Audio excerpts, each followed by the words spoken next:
बिस्मिल्लाहिर्रहमानिर्रहीम। अस्सलाम वालेकुम स्टूडेंट्स। तो यह ये हमारी पाक 301 की GDP नंबर 1। तो आगे इंस्ट्रक्शन देख लेते हैं। Dear students, all the students are informed that they will post their comments on GDP link. Comments for GDP sent via email और पोस्ट ऑन रेगुलर MDB और ticketing system will not be accepted. तो simply यहाँ पर ये कह रहे हैं कि आपने अपनी जो GDP है, GDP सेक्शन में जाके अपने आंसर वहाँ पर अपना देना है। किसी और कमेंट के थ्रू या ईमेल के थ्रू बिल्कुल भी एक्सेप्ट नहीं की जाएगी। नीचे वो बोल रहे हैं ग्रेडेड GDP फॉर पाक 301 will be open on August 10, 2022 and will remain open till August 11, 2022। The topic of GDP is. अच्छा, यहाँ पर सिंपली कह रहे हैं कि आपकी जो GDP है, आपको क्वेश्चन भी मेंशन कर दिया गया है, लेकिन ओपन वो होगी 10 अगस्त को और 11 अगस्त को क्लोज जाएगी। मतलब 2 दिन के लिए आपकी GDP ओपन होगी। आप किसी टाइम भी 2 दिन के अंदर अपनी GDP का आंसर पोस्ट कर सकते हैं। तो नीचे आपको ये क्वेश्चन दिए, ये GDP का क्वेश्चन है। उससे पहले हम नीचे इंस्ट्रक्शन और देख लेते हैं क्या बोला है। यहाँ पर कह रहे हैं कि post your comments after inferring the above topic. Your comment should not exceed from 100 to 120 words. तो सिंपली यहाँ पर कह रहे हैं कि आपने अपना जो कमेंट्स है, अपना सोल्यूशन आप देंगे, वो आपके टॉपिक से रिलेटेड होना चाहिए और वो 100 से 120 वर्ड्स के अंदर होना चाहिए। तो ये मैं आपको बता दूंगा, जब आप अपना आंसर लिखेंगे वर्ड के अंदर, किस तरीके से आप पता कर सकते हैं कि आपका जो आंसर है वो कितने वर्ड्स का है, ताकि आपको पता चल जाए कि आपका जो आपने आंसर लिखा है इतने वर्ड्स के अंदर है भी कि नहीं, जितने कहा गया है। तो आगे बढ़ने से पहले आप सबसे एक रिक्वेस्ट करूंगा कि काइंडली प्लीज़ चैनल को ज़रूर सब्सक्राइब कर दीजिएगा। तो अब सिंपली चलते हैं क्वेश्चन की तरफ। क्वेश्चन में क्या पूछ रहे हैं कि how the political instability leads toward economic crisis in a country. तो क्वेश्चन में पूछ रहे हैं कि किस तरीके से जो पॉलिटिकल इंस्टेबिलिटी है वो हमारे को इकोनॉमिक कंट्री को, हमारी जो कंट्री है उसको इकोनॉमिक क्राइसिस की तरफ लेकर जा रही है। तो आगे कह रहे हैं discuss in case of Pakistan recent scenario. अब कह रहे हैं कि इसके मुतालिक डिस्कस करिए, इसके मुतालिक हमें राय बताइए अपनी अभी जो की सूरत हाल है उसके मुताबिक।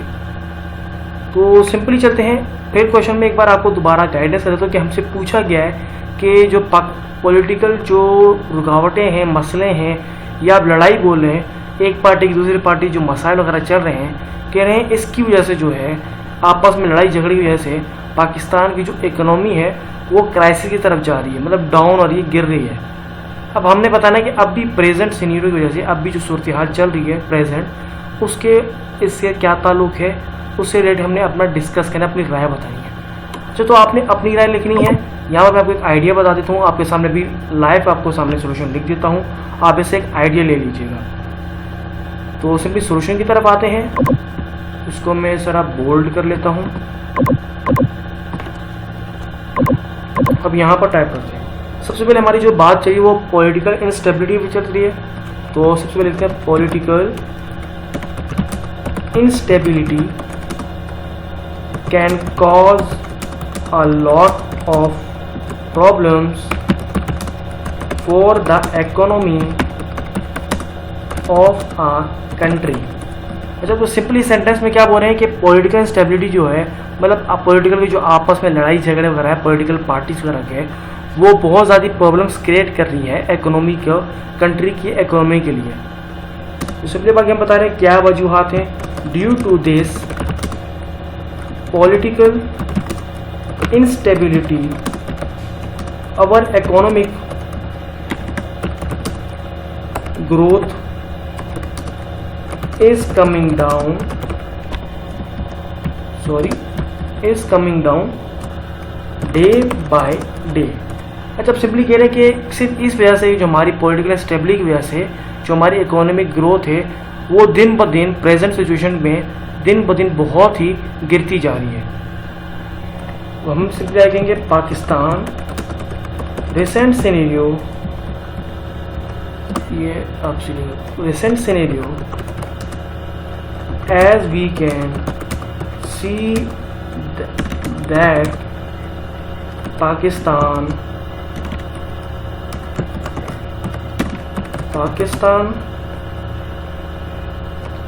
is not political political stable nowadays. कह रहे हैं पाकिस्तान की अगर अभी मौजूदा सूरत हाल देखी जाए, प्रेजेंट सूरत हाल देखी जाए, तो पाकिस्तान की जो पॉलिटिकल स्टेबल बिल्कुल भी नहीं है। पाकिस्तान फ़िलहाल पॉलिटिकल तौर पे प्रेजेंट सिचुएशन में बिल्कुल भी स्टेबल नहीं है। Foreign direct investment depends upon the political stability of the country.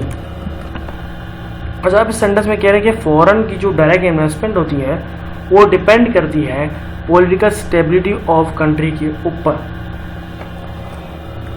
अब आगे हम बोल रहे हैं कि the instability can cause a lot of problems for the foreign investors to invest in the investor who invest in the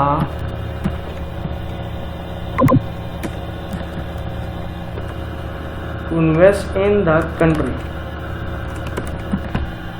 तो अब आगे हमने बोला कि इंस्टेबिलिटी जो है वो सिर्फ इस वजह से हो रही है, उस वजह से जो प्रॉब्लम्स आ रही हैं इसकी वजह जो है फॉरेन जो इन्वेस्टर हैं जो कंट्रीज़ में इन्वेस्ट करते हैं, जिससे हमारा कंट्री जो है वो डेवलप करता है, क्राइसिस से बचता है। लेकिन इन सूरत हाल पॉलिटिक की जो आगे लड़ाई वगैरह जो चल रही है, जो आपस में इनकी लड़ाई झगड़े वगैरह जो चल रहे हैं, आपस में जो इंस्टेबिलिटी है, इसकी वजह से जो फॉरेन इन्वेस्टर्स है उन्होंने भी इन्वेस्ट करना छोड़ दिया है।